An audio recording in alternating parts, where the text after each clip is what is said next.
The ad breaks over. I'm like, that's my cue to do this.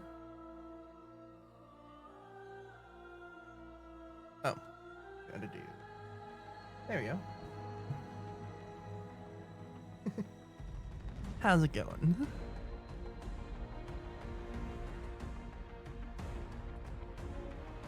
It's time for an Edge of Fate stream. I'm excited. I hear this one's going to be talking about. Let's see, what did they say? A new look at Kepler, the Edge of Fate's campaign, and major updates to core systems like power, progression, and the portal. I'm excited.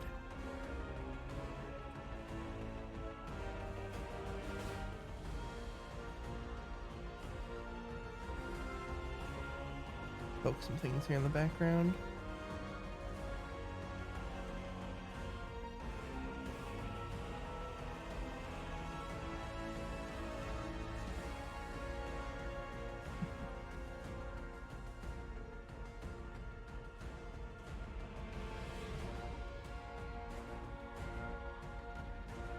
How are you doing, Con?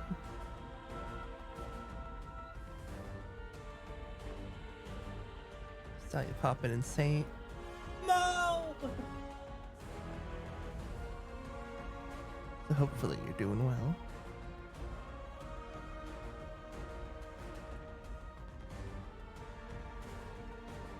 Pretty good. Good to hear. No, I've been busy on my end. House renovations are underway, and it's now the manual labor part, so real fun.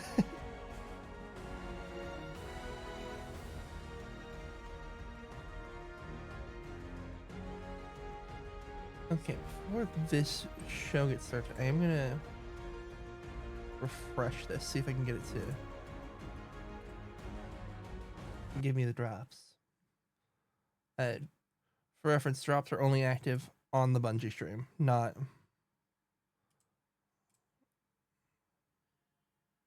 on my stream, unfortunately.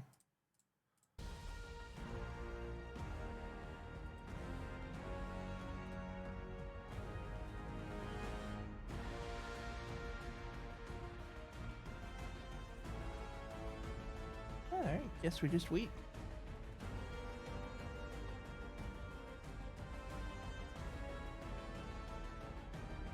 There shouldn't be, but now I'm gonna check and see if there is. Let's see.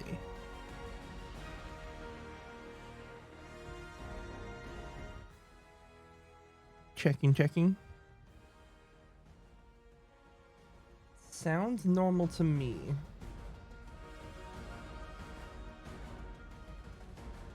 So it's likely something on your end?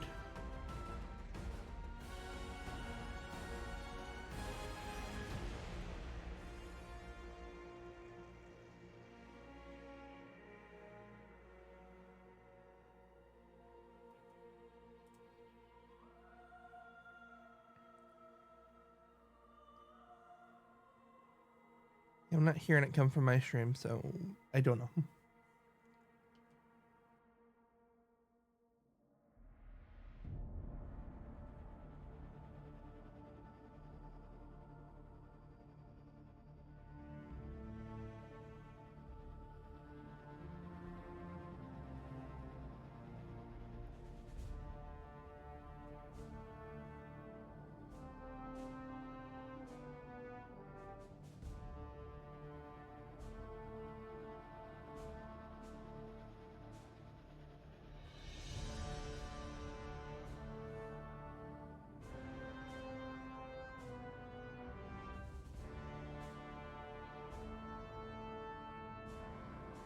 Weird.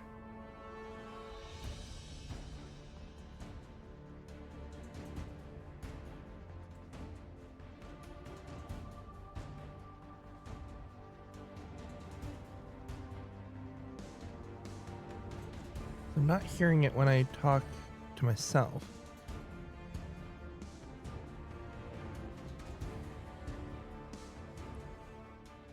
Let's see.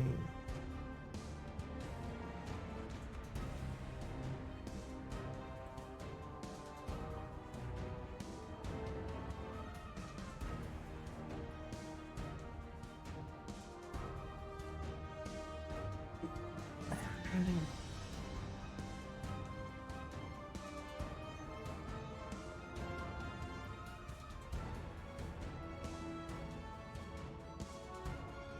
And it's things I say, that's...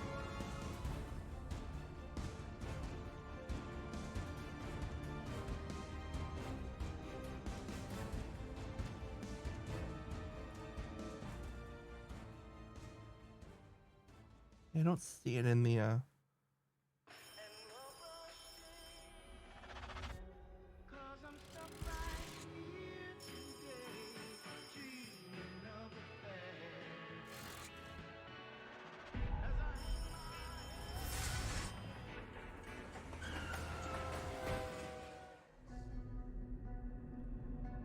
Interesting.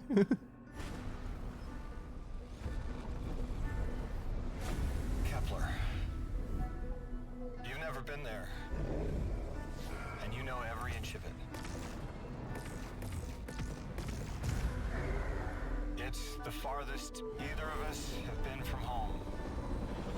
In distance or in time. You're gonna get a call. An invitation only you can answer. And you'll say yes.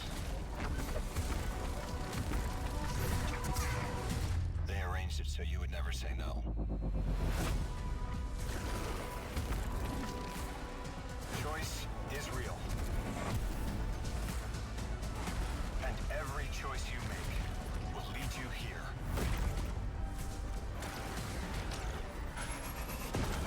To who you're supposed to be.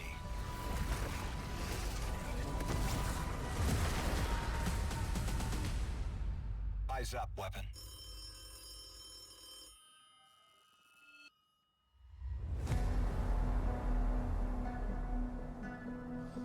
It's weird to see, like, pre-collapse, pre-everything.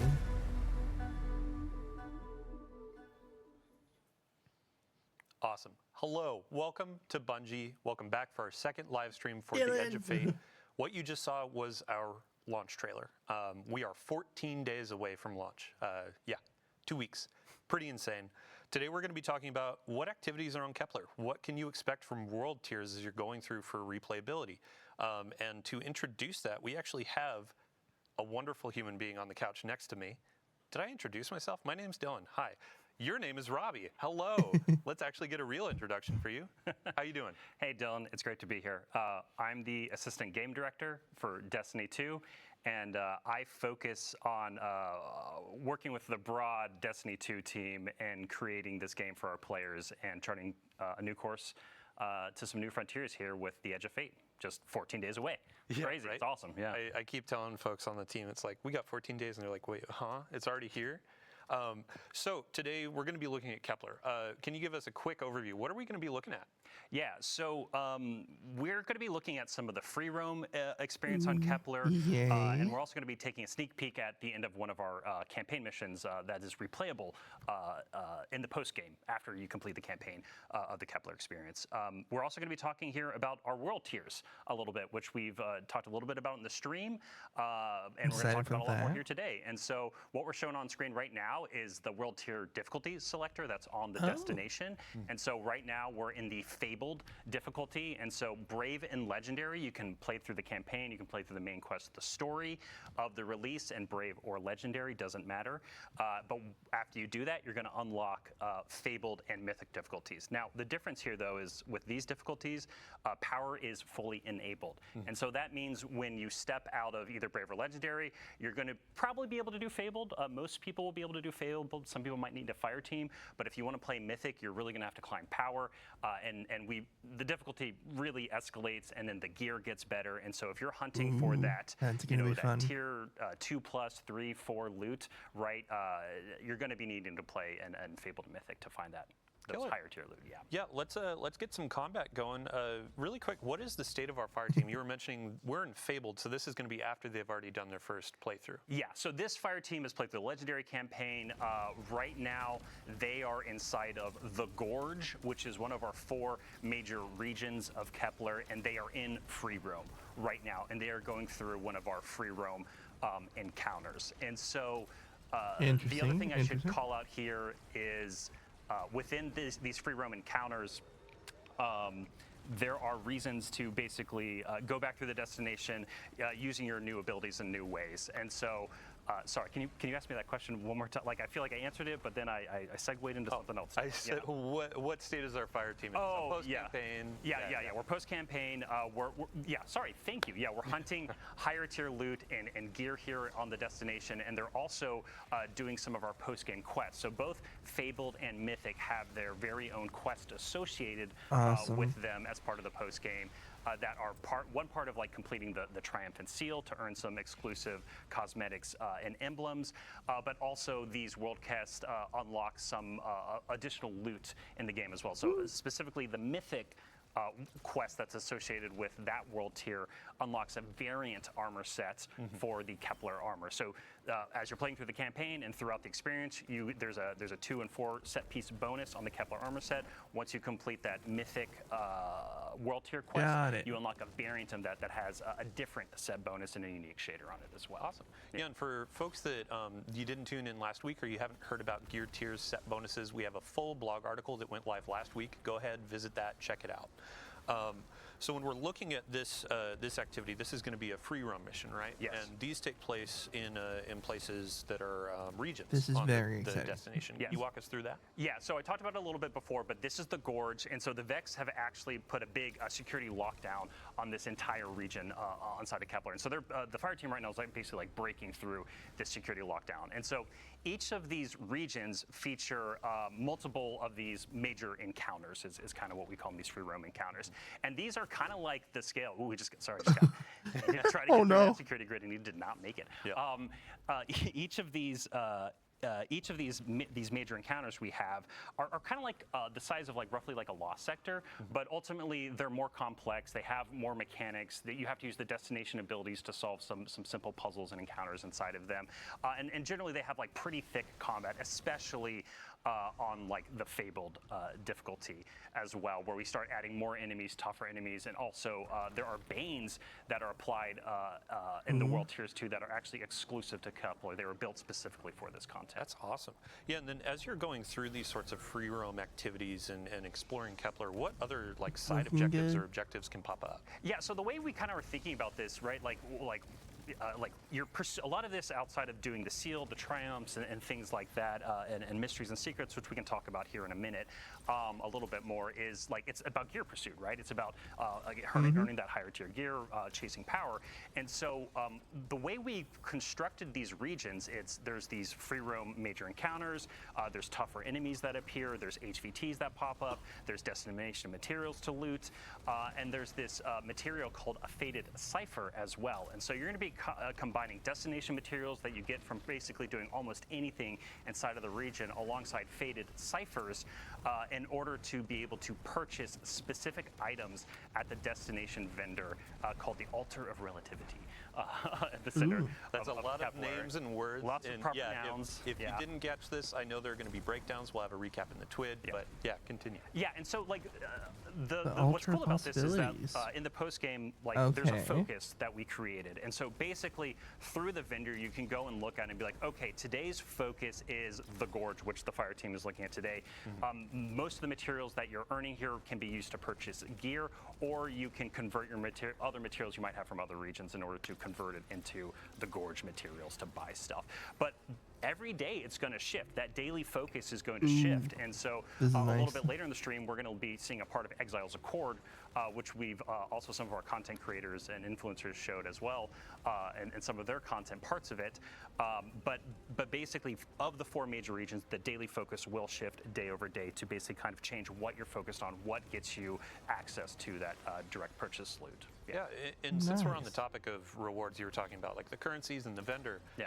You had mentioned before the stream, actually, there's a new form of attunement for the destination as well. Yeah, so something that was really important to us was like it just, we want to make playing what we call like the action game, like actually experiencing free roam like this and the mission content, like when you earn that piece of loot on Kepler as you're completing these activities and just got nuked. No, I'm so happy that they're dying because they were like, this won't be too hard. And it's like, oh, world tiers? Let's introduce them at a higher difficulty, shall we? Yeah. But sorry, go ahead. No, exactly. Yes, this is Fabled pushing back a little bit. They're having to think about what they do, and they just used actually Mattermorph in order to open up a pathway to get around this Vex grid that opened up in the middle of the encounter. But anyway, we were talking specifically, I'm sorry, remind me. Attunement. Attunement, thank you. Yeah, so basically, you're going to be able to attune at the vendor a specific piece of gear, armor, or weapon, and any drop on Kepler that drops a piece of armor or weapon will have a chance to be that gear. We just wanted to make sure that as you're playing through the destination, as like you're carving your own path, you're figuring out your own farm routes inside of each of these Guardians four make their own regions fate. each day of the week.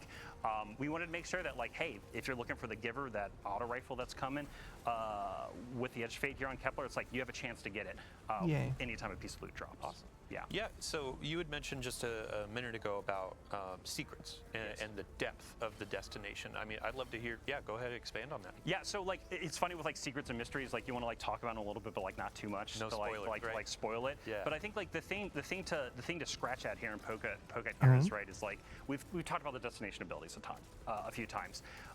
And so with the world tiers and the Fabled and Mythic difficulties, throughout the destination, there are secrets and mysteries, like basically all these little alcoves, these little locations, these side paths, these hidden rooms, all throughout the destination that you can go and discover. And there's a lot available just reward within the pass ranked campaign up, nice. experience. Like if you want to play through the campaign and take it like really slow, and as you earn abilities and look around, you're going to find a lot of mysteries to solve. But we also wanted to make sure that in those higher world tiers in Fabled and Mythic, that it felt like this expanding expansion of that content that you have. And it's basically like, hey, you have even more abilities than ever. You can now peel back the onion of this world to discover what's at the core of it. And so we really wanted to make sure that it felt like there was just more and more to dive into the more you unlocked inside of the post game. Nice. Awesome. Yeah. So in our rehearsals, we never managed to get this perfect timing, but we have perfect timing. I would love to shift to campaign. We're going to be taking you about midway through campaign mission here. A quick note for the audience. If you're avoiding spoilers, we have disabled our VO. We have disabled our subtitles. We're trying to keep this so you are discovering the story as it comes out with the Edge of Fate and our new saga. So as they're getting loaded into that, I'd love to ask you just a couple more questions about free roam in the regions. Yes. What other things can happen in regions outside of campaign? Yeah, so one of the big things that happens inside of these regions are side quests, which we've only talked a little bit about, and these are basically ways that flesh out more of the characters of the world, more of the stories of the people and of the place, and what's happening on Kepler and what's been happening with them before and what might be happening to them in the future. And basically what happens is as you're completing these regions as part of the campaign and you kind of start to unlock more of them, these side quests will start to become available. And so these side quests are available to you at any time. So again, like I was kind of mentioning earlier, like you can either take it really, really slow and take a really long time to get through everything the release has to offer, or you can just like beeline the main quest, beeline the critical path, and then when you get into the higher level world tiers, all of these side quests are now available to you. As we've been like play testing and closing out the Edge of Fate here, it's been really interesting to watch different developers and people play test the content. Myself and Blake Battle, one of our executive producers, he and I we're just like beelining it, right? Yeah. And then we get to the end and we like pop up in that and we're like, look at all these quests to do, while other people like want to take their time and like experience like the full story of every single little piece. So we're actually we're getting into the campaign right now, and speaking of beelining, we've seen a ton of questions about getting raid race ready. So the raid race is going to be coming out on the Saturday after launch. I believe it's the 19th of July. Yeah. What difficulty should players play at to get ready for race? Yeah, so if you want to be power ready for the contest mode race for the Edge of Fate, you're going to want to play the Legendary campaign. And so when you step out of the Legendary campaign, you will be power ready at that point. Now, if you're gear ready, that's up to you, right? It's like how far you want to go down that rabbit hole. And that dovetails into like replayability for the story missions and the campaign missions, and how that bakes into world tiers. Yes, right. Getting that higher tier loot. Yeah. So when something that was like really important to us when we were thinking about replayability and what like aspiration means within an expansion, we really wanted to change some of the formula. Like we wanted to take some of the formula that we think works well, but also change other pieces of it. And one of the really big goals for us was just giving you more reasons and just easier ways to play just some of the best content we built. This campaign mission is at the end of the Exiles Accord region. This fire team is taking down a giant Exiles prime servitor who's running some of the Archon's dark matter operations. Sorry, all minor spoilers. No, it's cool. Life is probably jotting this down, getting ready for a lore dump about the Fallen, all that kind of stuff. But this is a really fun like multi-phase boss encounter that they're orbiting around this giant servitor, and we really wanted to set something up that this doesn't just was like a one and done kind of thing. And so things we've kind of done before that we're going back to that we think work well, there's going to be multiple weekly missions that you can play that are larger missions. So we have a capstone mission for each of our regions. We also have some bookends at the beginning and end of the release that the overall like length of them and complexity, they are very similar to legendary campaign experiences from the past. So something new that we did though for this release though is we also have a bunch of additional story missions that take place during the campaign and you're first introduced to. These are shorter experiences, but they still have like huge impact on the story, moving the story in the main quest of Kepler 4, and also help you to unlock different abilities and things throughout it. And so in the post game, in the higher level, in the world tiers, we actually have a story mission playlist where you can go in and it's like a rotator and you're rotating through a bunch of different randomly selected story missions that are about 10 to 15 minutes. Some people can, if you're going really fast, can get them down a little bit shorter. Ooh, and like those that. missions are actually one of the best sources of those faded ciphers that I was talking about earlier. And so the other thing I mentioned earlier too is we have specific quests for both Fabled and Mythic, and these quests are going to take you through some of the big campaign missions, again, to experience them with new modifiers, because we're curating modifiers and banes and things like that every single week on the destination to have a little bit more of a curated experience, but then also those quests introduce some like new encounters as well. And so, sorry, like I'm going a little bit all over the place. I mean, some of this is just like so much information, so much to talk about. But the thing, like, again, I want to like drive home here is like we wanted to give you really strong incentives to go in and play the free roam experience, to extract materials, to play our story mission playlist. It's called the time lapse mission playlist, to earn faded ciphers, but then also to have reasons to go in and replay some of our biggest campaign missions again through the weekly missions playlist, kind of like the heroic stuff we've had in the past. And on the stream last week, we talked about how as you're unlocking the destination abilities, you carry those forward after the post game, so you can go in and replay and then have some of these things available, right? Yeah, that's a really good note, and thank you for hitting on that. Like the way we designed this content was the campaign slowly stepped you into these different abilities and unlocking different versions of them and higher tier versions of them. When you're in the post game experience, we intentionally designed puzzles and encounter mechanics and things, and like even in this boss encounter, there's multiple times that they've had to use Matter Spark to like get into the vents and stuff below this area and pop up through the world. And through the campaign, you would actually have to go and find like a Matter Spark pad to activate that. And that's actually kind of part of the puzzle. It's teaching you to kind of look at the world and think about the world in a different way that is intentional. But then in the post game, as soon as you complete the campaign, you unlock Matter Spark anywhere. And it's basically like your souped up sparrow for the destination, and being able to summon Matter Spark anywhere means you can actually like sequence break some of our puzzles and sequence break part of our missions, and that was like entirely intentional as a part of the design. And to be honest, Dylan, like the fun part about this too is like we're not 100% sure in some ways where people might sequence breaks things that we might not expect, but like that was intentional from the design perspective, that like we want people to be able to do that. It's the magic of like the sandbox in Destiny of we don't know how players are going to take this ability with this destination ability with this combatant, et cetera, et cetera. So I think I would love to ask you as well. So we've gotten a lot of questions from players where they're like, oh, you had mentioned like this is comparable to a Rise of Iron. Like, how does that actually break down when we look at the Edge of Fate and Kepler? Like, you had mentioned depth and secrets and a bunch of different things. So. Yeah, so I think like you and I were talking about this in rehearsal a little bit, where like that comparison is just to give us like a ballpark of where we want to make. But at the end of the day, it's like apples and oranges between what the Edge of Fate is and what Rise of Iron is. So when we've talked about that, we've generally been speaking towards like the size of this destination and the depth of the campaign and post-game experience. Like, this is one of the deepest destinations we've ever built before. Oh, nice. And that is why we've been making that comparison to Rise of Iron in that way. But also in terms of being like a little bit bigger. Yeah. But also, like, the game is very different today, right? We have an entire portal, we have an entire offering that is there with a bunch of new content, new gear, new things to do. We have the raid with the Edge of Fate, obviously, but then we have the epic raid coming in the major update with Ash and Iron, which we'll talk about more in the future. That just, it permutes and expands the raid and expands on the story of the raid. It is new content. Yeah. We're not holding anything back for the base raid to build that experience. And so Yay. again, the Rise of Iron to Edge of Fate, little bit apples and oranges, but we also are thinking about like the collective packages of what comes with this release. That's a cool because Matter Spark moment. the game is very different from what it was like back. So we have the free roam missions, we have campaign, we have secrets, we have a lot of questing, that kind of stuff. Yeah.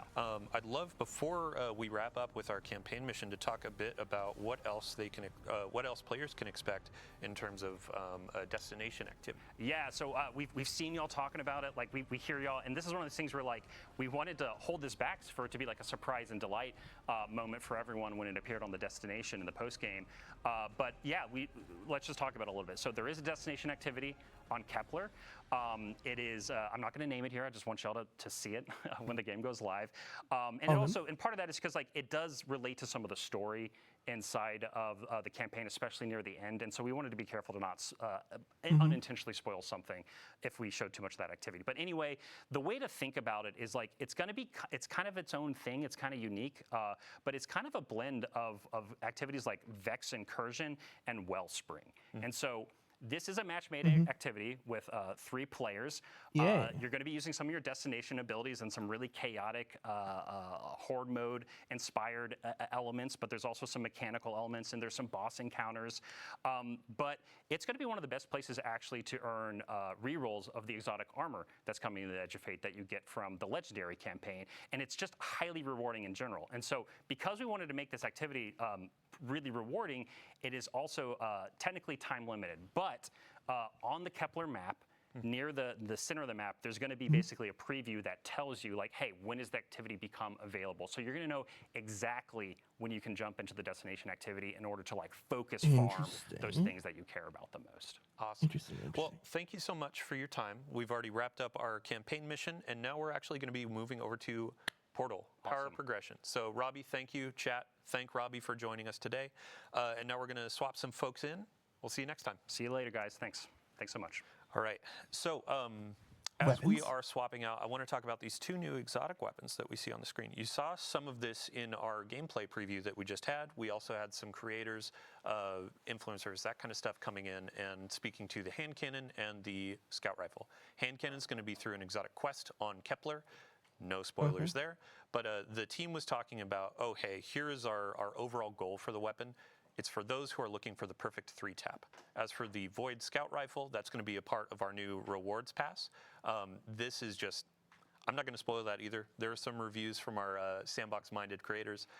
It's a fun time. So, all right, let's move on to Portal, Power, and Progression. And I just looked at our 3 new guests in that order. Hello, welcome. Hello. Thanks for having us. Yeah, a couple of you are new, but we'll start with you, Ben. How you doing? I'm doing great, Dylan. How are you doing? I'm doing well. For those who didn't see you on our reveal stream or previous Vidocs, can you give a quick overview? Who are you, what you do? Yeah, I am Ben Womack. I am the core game creative director. I am the one, like, helping all the teams that are making the core experience and all the components in the portal and in Edge of Fate as well, like, worked well together and, like, pushed the game forward into, like, this great new foundation. I'm really excited to talk about it. Awesome. Yeah, thanks for joining us today. Yeah. Next on the couch, brand new to our chair. You've never been on anything, so first time you are meeting the community. Everyone in chat, say hello. Nutty, welcome. Hi, I'm Nutty. Hello. I'm one of our sandbox ability designers. That pretty much means that I work with Vivian and Eric, who were here last week, to develop anything that the player is doing outside of armor, weapons, and combatants. So today I'm going to talk about all the modifiers and additional banes that we've been working on. Awesome. Last but not least, we got Alan Blaine. How you doing? Hey, great. How you doing, Dylan? Oh, you asked me how I am? Thank you so much. really quick introduction for everybody out there watching. Who are you? What do you do? Sure. Hi, I'm Alan. I'm a principal designer, and for the last year, I've been leading the team that's been taking all the cool Banes and modifiers Nutty's team is working on and combining them in a UI with all the activities from the activities team, both new and returning activities, making sure that you get good score while you're playing those activities, and then that score turns into loot with cool seasonal power and gear tiers and all the great stuff that you're looking for. Stellar. So we have some content on screen. This is what players are going to see when they sign in on day one, and this is our introduction to the portal. Ben, I would love to get just a quick overview for those who may have missed that reveal stream. Like, what is this space? What are we aiming for? Yeah, so the portal is very exciting. We had this vision of making a new front page for the game for Destiny 2.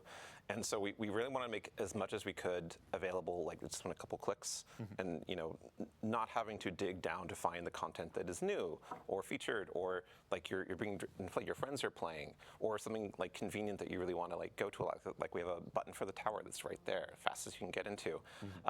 We also have Edge of Fate in the upper corner, of course, which is like the new expansion for the launch right here. We have this huge like quick launch panel in the lower right that is rotating between new activities, like probably the fastest you can play Destiny ever, aside from right when you like start for a very first like new character. It's gonna let you just like hit and play something right away with like no delay. And then we have actually a very like nested depth there with all the ops categories on the left, which are all the different kinds of things you can play in the portal that are hooking to all the new systems that Alan and Nutty have been talking about. Awesome. Yeah, really quick, I'd love to go just line by line for Solo, Fireteam, Pinnacle, and Crucible Ops. Give them an introduction. Yeah. So Solo Ops is like a new thing that we're doing in the Edge of Fate launch and for the core game. These have activities that are designed to be played by solo players. They're only one-person fire teams, and they're intended to be content that if you just like have a few minutes, like 10, 15 minutes to play Destiny, and you want to go on and like feel satisfied about your time, get some great loot, you're going to go to Solo Ops and like have that opportunity. It's going to be like a really great concise like experience. We're also like if you don't want to have like the think about having a fire team for some content as well, you can be assured that this stuff is designed to be played by one player. And so it's like, it's going to have challenges, going to have difficulty and modifiers and such you can customize and really great loot to get. But it's a challenge for you, individual. And I think that's really exciting, like alternative to some stuff in the past. It felt like I want to play but I don't have any friends, or I'm trying to find someone I have a lot of time, and we have another like niche for people to fill. Seeing the screens, I'm very excited about this. And then next up we have Fireteam Ops. Yes, Fireteam Ops. So like just talking about fire teams, like quintessential Destiny is playing with 2 other players, a fire team of 3, right? And so we have all of the activities in Fireteam Ops are a 3-player fire team. We have like classic strikes in there. We have like missions from past expansions, like in Europa, like the Empire hunts. We also have like onslaughts are in here. We actually scroll down more. There it is, the coil. So past seasonal activities coming back, and like integrating with all the systems we've been talking about that we're going to talk more about, so that they're like available for you to get new loot in, to work on your power climb, to basically huge. Just, like, we get the have a great seasonal time, activities back. Yeah, I mean, since we're already in the screen, let's go ahead and get our fire team set up with our activity. What are we playing today, Nutty? We were going to do the Dark Priestess Empire hunt. Awesome. So here, I'm actually going to pass the mic over to you and Alan. Let's get some bands, some modifiers, all that kind of stuff set up. Really quick, can you introduce each of these sections for the different modifiers, and then we'll go and kind of pick and choose what we want? For sure. So we're starting excited at for this. master activity. This part's really cool. 300 combatant power. The first row there that has all the selectable icons that you can change are challenge modifiers. These are things that will increase the combatant power and add some additional difficulty to it. The first one is our Banes. So here you decide what Banes are going to show up, and we paired all of them as like 2 combos that either work well together or at least interesting.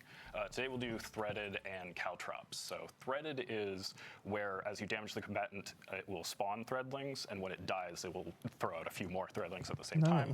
And Caltrops is a void area that gets spawned near you, like between you and the combatant, and then when it dies, it throws out another one. So something to make it so you either need to get up in the air or keep going through. So starting with retaliation. Yeah, if I die, you're coming with me, pretty much. All right, next up, what do we got?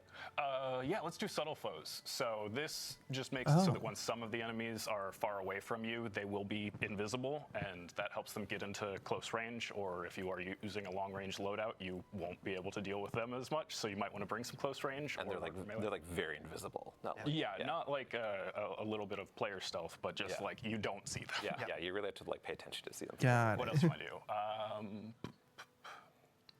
Yeah, let's do Glass Cannon.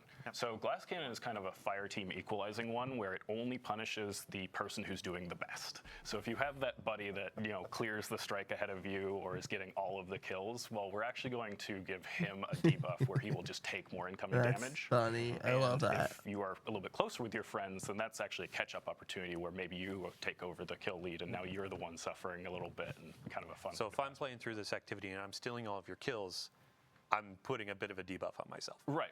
Taking one for the team. Yeah, true. And maybe I'm letting you finish a few of those. Yep. All right. What else? Let's do one more. Chill touch. Yeah, so we were talking about getting the enemies into melee. So this will make it if they hit you in melee, you will suffer a stasis debuff and slow down. Awesome. And that pushes the power all the way up to 360. And those things are also increasing the potential score that you can receive from this, and the score is what drives the reward. Right. So you see right here when we picked Chill Touch, the gear tier you're going to earn went from tier 2 to tier 3 for this activity. So it's really important to pay attention to what you're earning. Yeah. So you know what you're going to be getting if you achieve that score at the end. Yeah. Yeah, and this is like we've talked about this last week on stream about approachability and making it easier for players to understand. That's an easy way to as see they're what tier in. we're getting. So a lot of UI treatment. Shout out to our teams that have been doing this to show you combatant power and all that kind of stuff. So Yeah. Tons of love and passion went into that. seriously. Okay, so let's look at player stakes.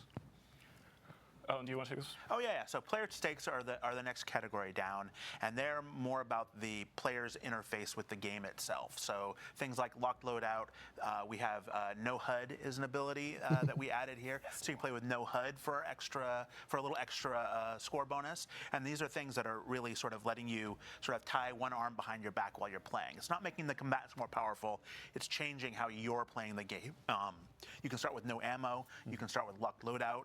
We'll be putting some more player stakes in Ash and Iron. Yeah. I love no HUD. Go. You're going to talk about it first, aren't you? Well, no. You can have the Okay, no HUD. You go first. I just wanted to have us move on to the next bit because we've talked about tying one hand behind your back. Talk about no HUD later. Go ahead. Okay, but in the next bit, this is what you get to do with your other hand. So here are the things that benefit you. Let's try Livewire. This one is one of my favorite. It's a combination of the sprint for amplified that you had in the Nether, along with inherent AC/DC feedback fence. I'm not even playing. I'm just watching, capability that looking at the next punch expansion. You. Well, now if they do, we're just going to shock them with lightning. So I'm kind of balancing out that additional challenge that we added and a different benefit that will kind of counter that and make it so it's actually a little bit easier for me. Yeah. They're talking about the modifier system that they're adding. Basically, just another way to get get back health, build out or the if you encounter go in for how you that want it to finisher, be. Take damage on the way that you'll be able to fill back up, and But you let's do one more. obviously you change the rewards you get based on it. So And sure, hypercritical is pretty fun. This be one is very actually a little bit tough because it makes it so that the enemies will take less non-precision damage, but more precision damage. So as long as you're hitting your shots, it's easier. Awesome. And then Ben, we actually we noticed this. But how have you earlier. been? There's one more modifier up at the top, and that's actually limited time, right? Yeah. So this is a accelerator that this is a double bonus focus. So you're going to second drop from the bonus focus activities. So this is we will have given the calendar different accelerators that are on for a given week or day that will apply to the whole portal and have different benefits.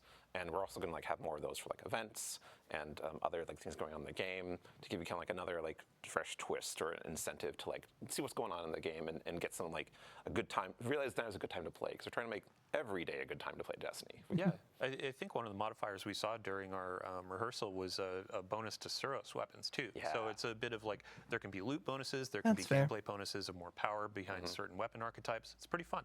So stay tuned to our calendars. We'll definitely sound off when it's a week of a cool theme. Let's get it launched in and actually start taking on some of this combat. Can I talk about no HUD now? Oh yeah, please. Okay, so they aren't going to show no HUD because it'd be confusing, I think, on the stream. But no HUD is a great example of something you can engage with if you want to, because it's a challenge. It gives your score more opportunity to get better loot, but it takes away information going in the HUD. But what it also does is it makes it feel very cinematic and interesting, and like you kind of like feel more in tune with the character and the gunplay. And that's like a good analogy for what we're intending all the modifiers you're selecting to do. That it's like going to let you set up the situation like that he was talking about, like, oh, enemies have chill touch, but I'm going to like have live wire to tried to counter get into it. And here's Warframe, cool but little it gameplay just moments that didn't are really, like, click something with that me, you choose unfortunately. how you want to play for like really awesome loot. Yeah, and Alan, when we were talking through some of these modifiers, like we've taken an inspiration from a ton of different places. Like No HUD in particular, shout out to Salmon Cat. Yep. Called her out last week That for all is the bows we were exciting, showing though. off, but also No HUD. And we're hoping to get a bows only loadout modifier coming in the future too.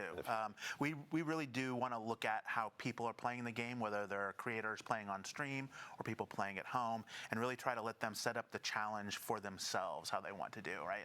Whether it be challenge modifiers, stakes, or the boons. Yeah.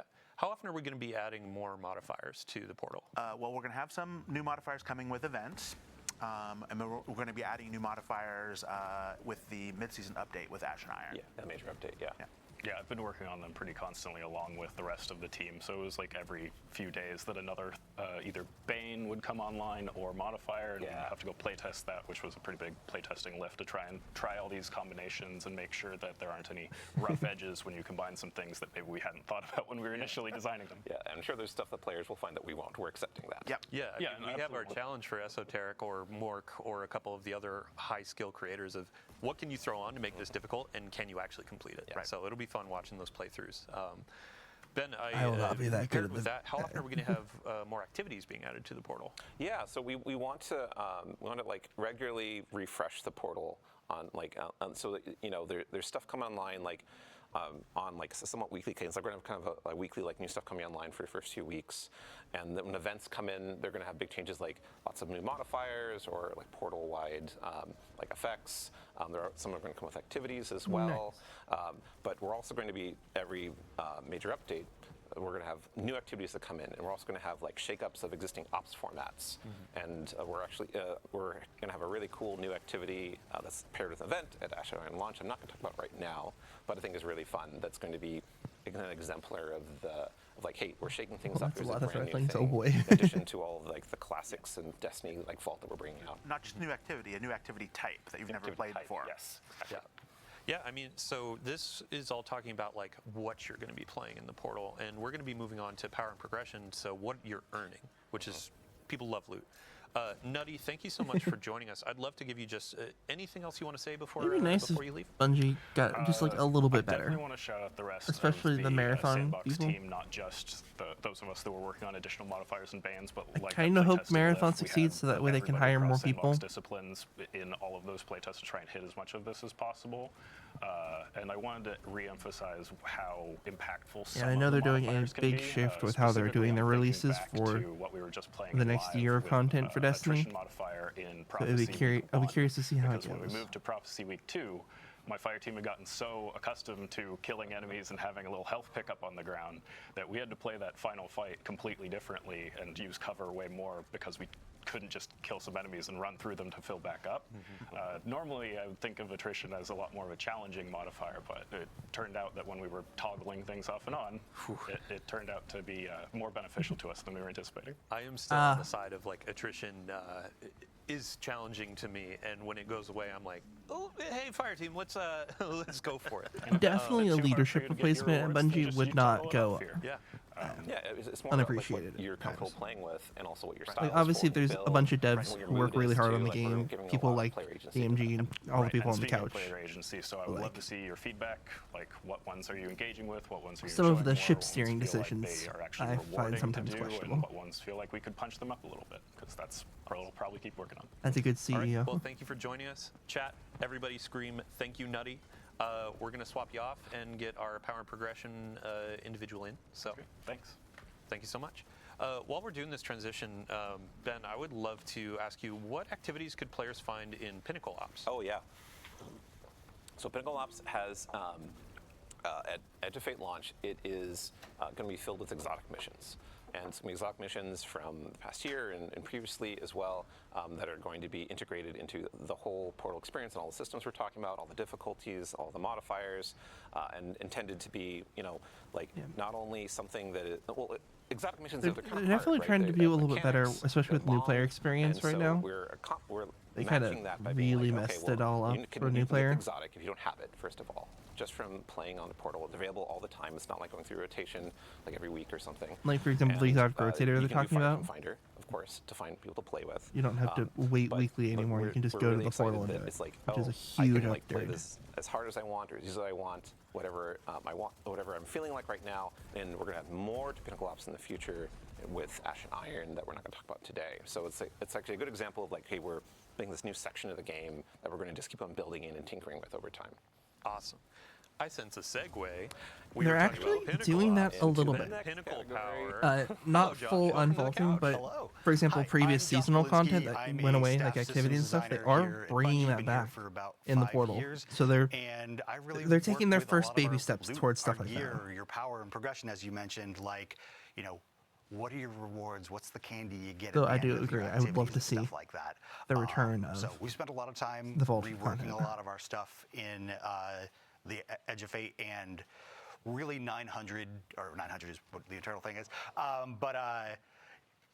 We made big changes to how you engage with power in Destiny. One thing you'll all notice is, I think many of our creators have already noticed in the past that there has been a power squish. We've reset players down to 10. That is not only to give everyone kind of a fair and equitable starting place, and to kind of reset the engagement with power.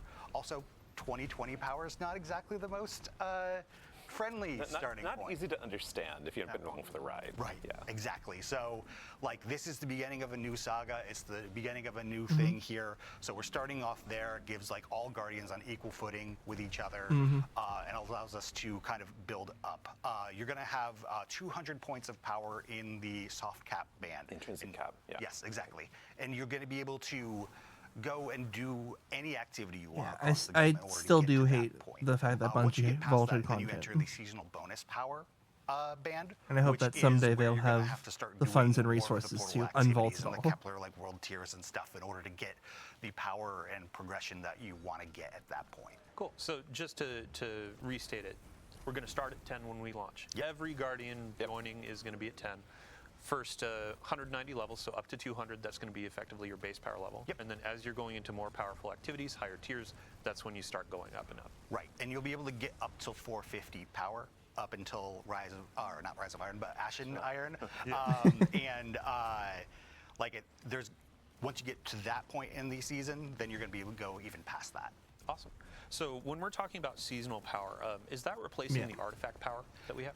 Exactly. We did simplify power a little bit further by taking power off of the artifact, and that allowed us to take the power we had there and put it back into the gear. So really it streamlines it. It makes it so you're only worrying about your gear power as far as your engagement with that. So it just takes one additional level of complexity out of the system. Yeah, and speaking of just that power climb, our pinnacle sources have been updated to actually fit and give more agency, correct? Absolutely. So one of the things I think if you're a longtime Destiny player, you're very used to the pinnacle grind. And you're also used to the limitations that the pinnacle grind puts on you, and some of the intricacies that come with that. We're doing the pinnacle grind There's change? been many seasons in the past where I really needed that drop of the boots to come from the thing, and I do my pinnacles. I didn't get my boots. Not only are you able to more target farm individual gear pieces now, but also the limit of the pinnacles is no longer a thing. We're going to have some challenges in the game that act as accelerators for you as a Guardian, so you can basically focus on those to get power, more hits of powerful gear. But really, once you get past that, you can keep going. Yeah, everything in the Portal is a source of pinnacle drops. Exactly. As much as you want. As many times you complete it, with it being up to how you perform and how challenging you make the activities to be how far you can go. Right. You still have to achieve that score as you go up in power for the higher difficulties, get that better loot. Right.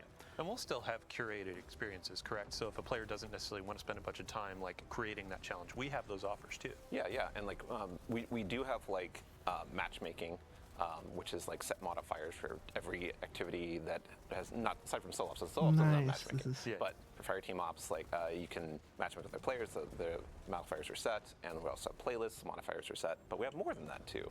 We have conquests, and those are set. Yeah, and we'll talk about that in a minute. Yeah. Just a fun note, we've seen a ton of feedback over the years about players want to play Strike solo, and now... Oh, yeah. That's You a great pop it. point. Yeah. So we kind of going along with the idea of being player-driven, if you don't want to play a strike, like a Grandmaster Nightfall-esque strike, or even like early like difficulties with other players, you don't have to. You can just play it by yourself. You can take as long as you want within the confines of like the modifiers you've chosen to complete the activity and get the loot you have. So that falls into like what is your mood? Like what is it you're feeling like playing right now? And like of these options, like what's appealing to you? Awesome. Yeah, I think back to you, Josh, really quick. Just from a high level, we talked about how Infusion is changing in the last blog, which, by the way, you should go read it.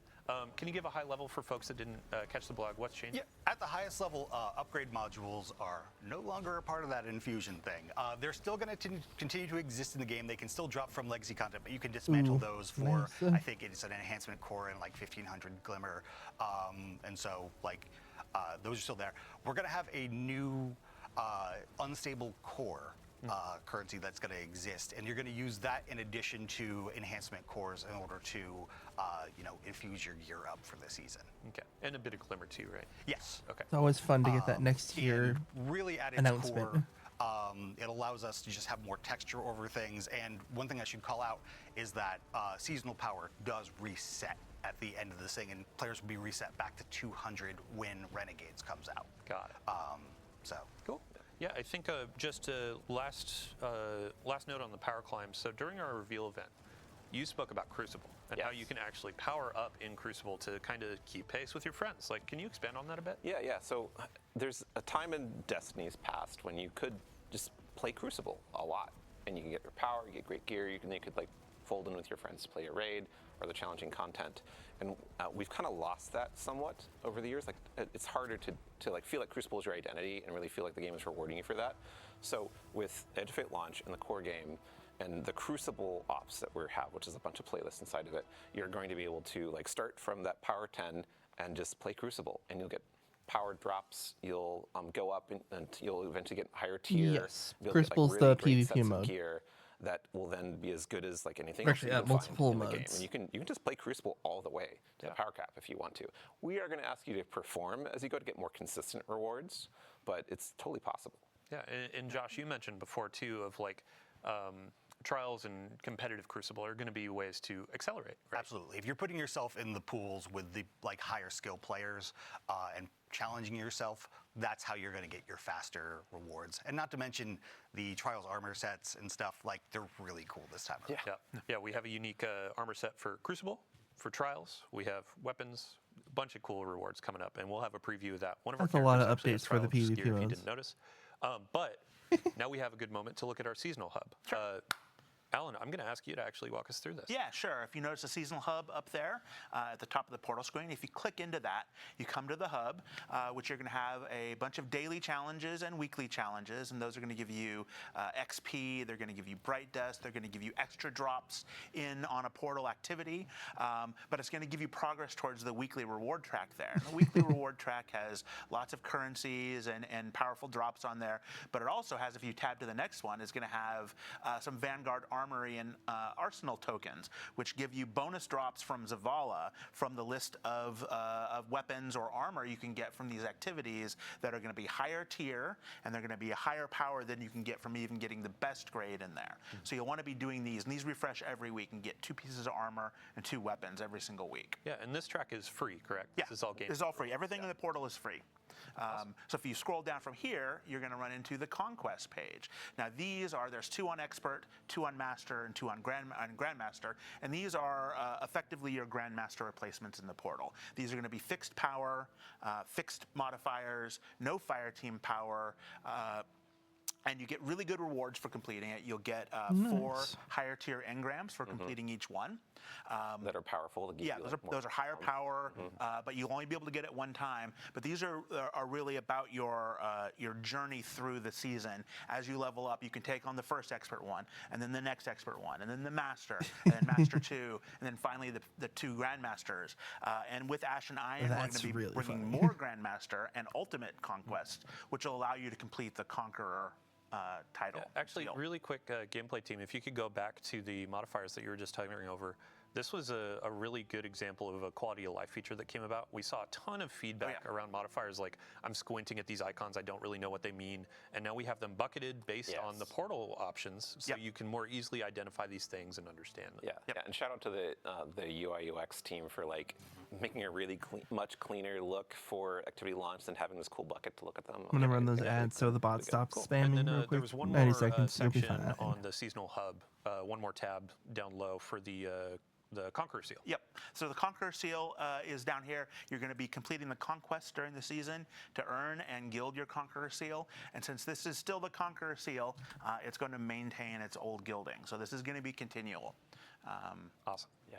14 seasons of Conqueror. Now we're going to keep on going, baby. Oh my gosh. Awesome. So I'm going to say we still have a couple topics to cover. Fire Team, let's go ahead, launch into an activity in Fire Team Ops. Throw on a couple modifiers that you want to go for. Mix and match. I'd love for players to see as you go through how the score is changing, how the rewards can scale, all that kind of stuff. Just have a fun time. For the folks on the couch, we already went through the seasonal hub, the rewards. We are also having a moment in time where Guardian ranks are resetting. Yes. Yeah, if I could get a quick overview, one of you, I believe Alan? Yeah. Alan. Yeah. So we took a look. So Guardian ranks, when we launched them, the first few ranks were about learning the game. Congrats. And then the upper ones were about your seasonal journey and dealing with all the different kinds of win. things a player might do in Destiny. So we've stripped a bunch of Slipstream those PvP away would be and fun rebuilt if we had enough objectives people. to be focused completely on the portal.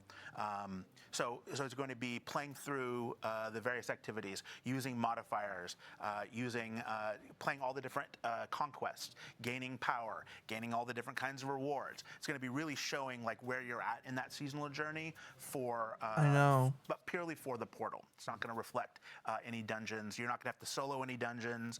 You're not going to have to get commendations. See what else don't you have to do?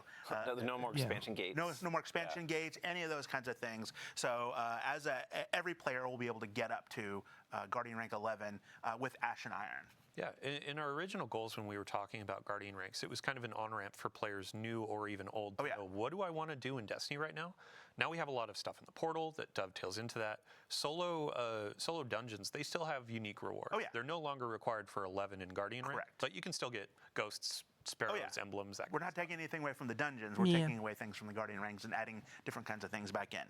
And since we're doing that, the first 5 ranks will still be sort of an on-ramp into the game. So we're going to drop everybody back down to Guardian rank 2 with Edge of Fate and let them go from there. There will be lots of cool things to do and earn and play through in the first few ranks. And then starting with Ash and Iron and every season from then on, we'll reset you back to 6, just like we've been doing. Awesome. Yeah, it's just another portion of or stuff like the what Robbie was talking about with aspiration. partnership program, all that sort of stuff. Armor from all these higher tiers. It kind of I just have a new disappeared. Guardian It sounded rank like above my something head. I've gone happened through the or raid. I have happening. this cool tier 5 weapon, Like, et cetera, et cetera. So there's a ton. That's why they're not a ton of able to chase work and on a it right lot now, of things but to do. And I think I at just this haven't point heard it's from them kind of the in a long easiest time. to get into Destiny and just know what to play. So Yeah, I absolutely believe that. And the exciting part is that everyone's journey through Guardian ranks is going to be kind of different because, a Guardian rank that tells you to accomplish this kind of power or complete this activity on this difficulty, how you did it will probably be pretty unique to you compared to other players because you chose different modifiers, there's different sets available for the given day or week, and maybe you did it solo, like we're talking about, like, oh yeah, you soloed the master difficulty. I do like that one of the communities requirements come in together Guardian to make ranks, maybe the you soloed community one of runs, the though. conquests. And that's your story, and that's how you got it. But it's appropriate that there's I'm excited to be hosting the players next to one. choose that match what their own experiences, what they want it to be. On the 19th. well, thank you all so much for joining us today. That actually brings us to the end of our Power and Progression. I believe, Josh, you actually had a couple more things you wanted to say before we left, though. Yeah, really, there's 2 things I want to say.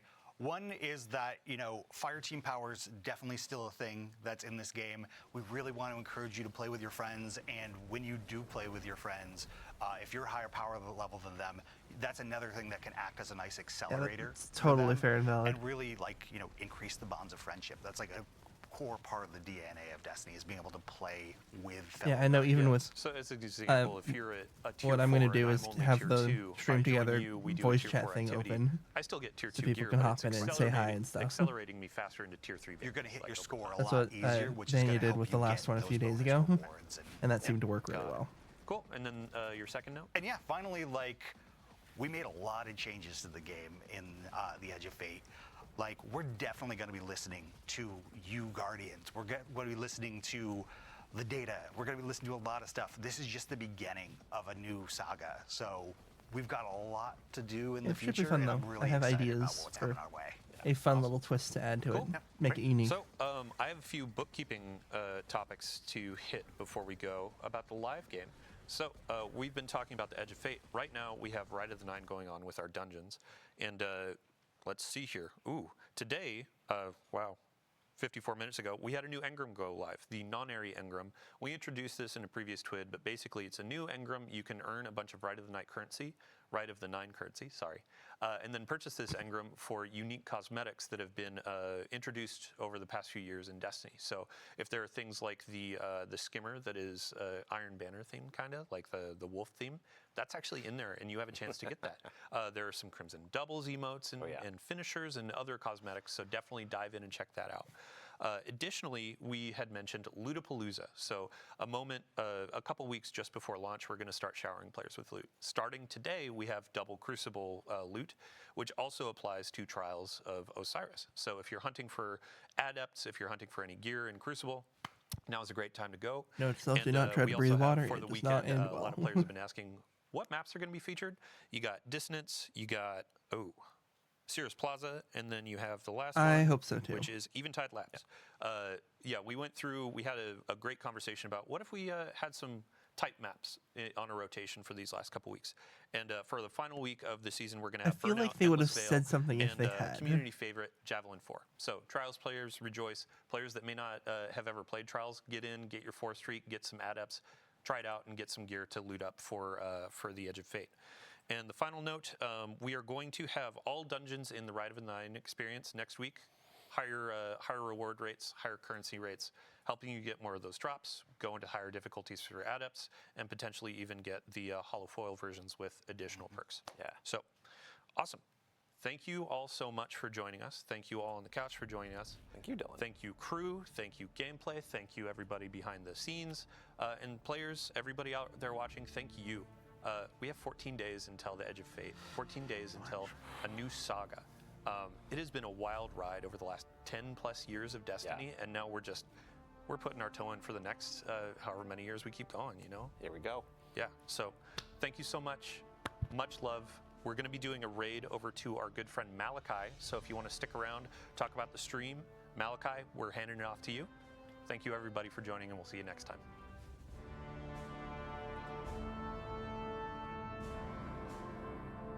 No idea. It's not anything too bad, though.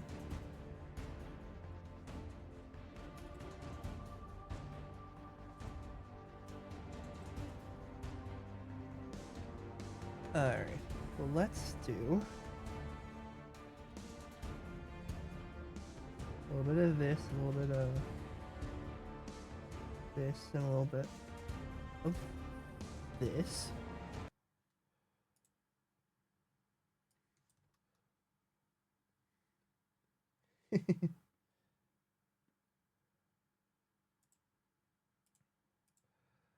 But that's all for me for this stream, because I have to go do house renovations. We're doing a bunch of stuff and I need help, so I'm going to quickly load in here and get the engram that they just mentioned, because otherwise I'm going to forget. And then I'm going to go, because I have to get that done. Let's see. It should be working, right?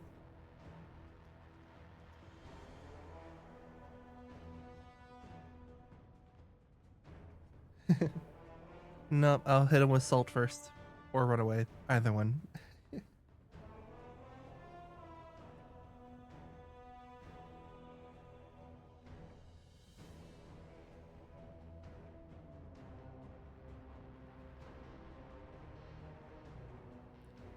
Okay, game. I was expecting you to load a little faster. Come on.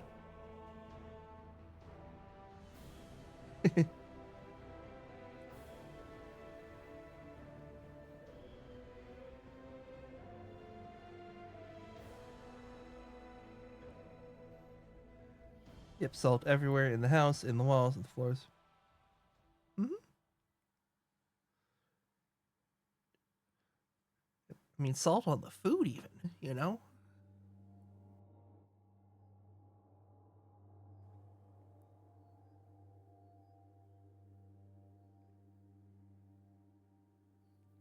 There we go. Finally, it let me in. Let's run over here real quick.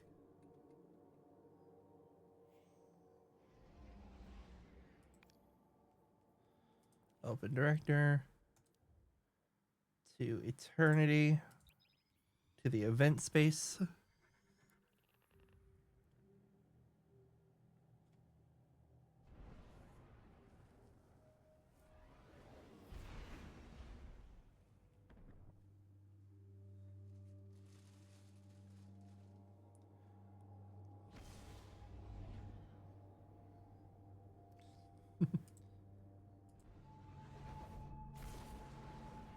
That's not you, it's me. The game is lagging for some reason because it decided to.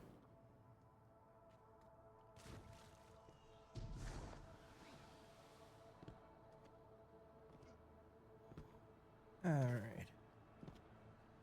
Emissary of the Nine, please give me my cosmetics.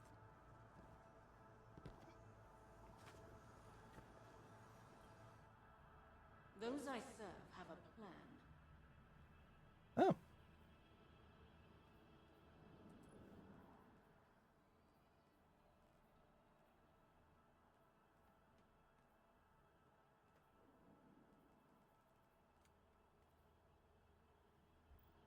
Let's see, how many items is that? 1, 2, 3, 4, 5, 6, 7, 8, 9, 10, 12, 24. Oh, that's a lot. Okay. Yours.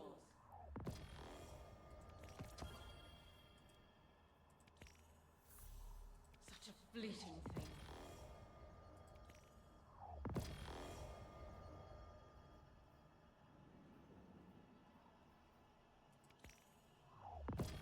An object of power.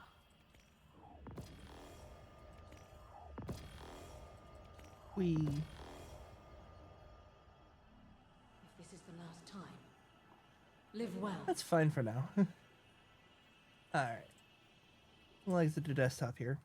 And I'll end off the stream. Thank you all so much for watching. I'll see you next time.